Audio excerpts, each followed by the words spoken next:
there's this woman, Ruby Frank, and she was like a family influencer. Yep.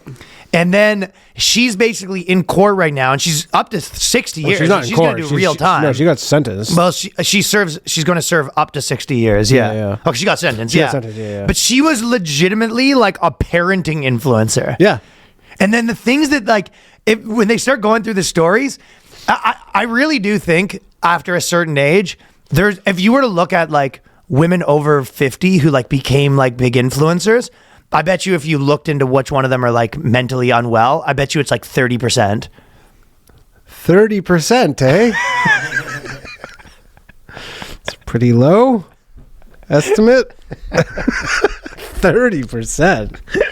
The problem is all those people are trying to want to be famous for the sake of fame, which is the worst way to 100% the worst way. The absolute worst thing is like fame should be a byproduct. With no craft. Fame with no craft. Yeah, fame with no craft. Like fame should be a byproduct of something you do. You should not aim to just be famous. That's a really good point. Fame without the thing attached to it. Yeah, you just like when you just go, I just want to be famous, and then they just go, hey, you can just here's a phone.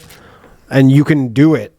And you're like, what's your thing going to be? And you're just like, maybe I'm family. You're like, everybody has a family, you fucking jackass. You're like, well, I abuse them behind the scenes, which really gets them going when we're on camera.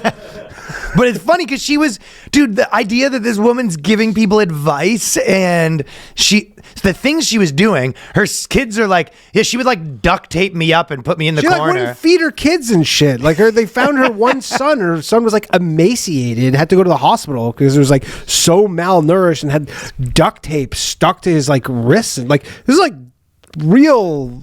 Do you know how crazy that is to be doing that and then putting on the phone and then being like, is someone ready to act? And then he finally he's like, if you want to get your food, you have to be like, here we are. Like just like cattle prodding them under the table, just like bzzz.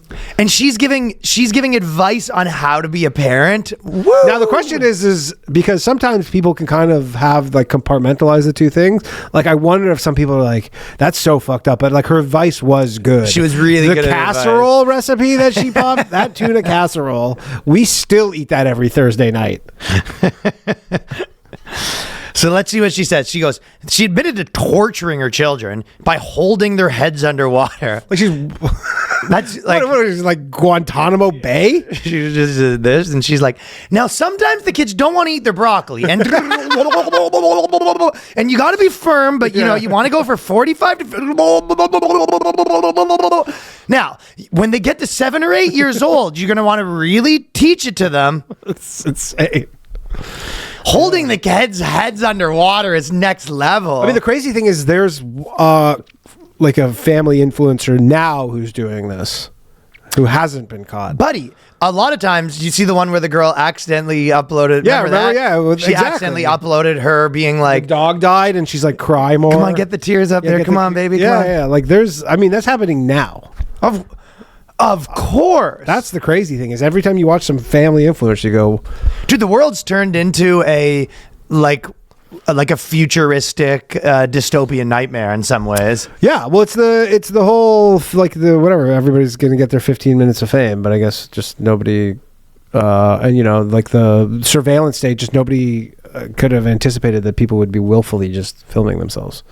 That's true. Yeah, it's not like there's these cameras everywhere. It's just like we're doing it. I don't think that I could date or marry or have kids with a woman that wanted to be family influencers, like an influencer family. The problem, though, is being the kid's you don't find out until it's too late. I know. Like the guy... they eventually got separated and that whole thing. Well, this guy got out. He was just like wanted to have a white picket fence, and he probably worked at an insurance company, and she was Susie Homemaker, and then she got that fucking devil phone in her pocket. YouTube pops up or whatever, and she goes, you know what? I could do something. She probably just posted one video of like, look at us at Christmas. Got into the algorithm. Yeah, got in the algorithm, right? And then he's probably like, yeah, you know what? She's got a cute little hobby, and then cut to fucking 10 months later, the kids have like just chained up over pipes, and she's just like hitting them with fucking bamboo that fast because they don't act well for her fucking TikToks. And you're like, she comes in the room, waking him up in the middle of the night. Do you know how many views that was? Oh my God. Horrific.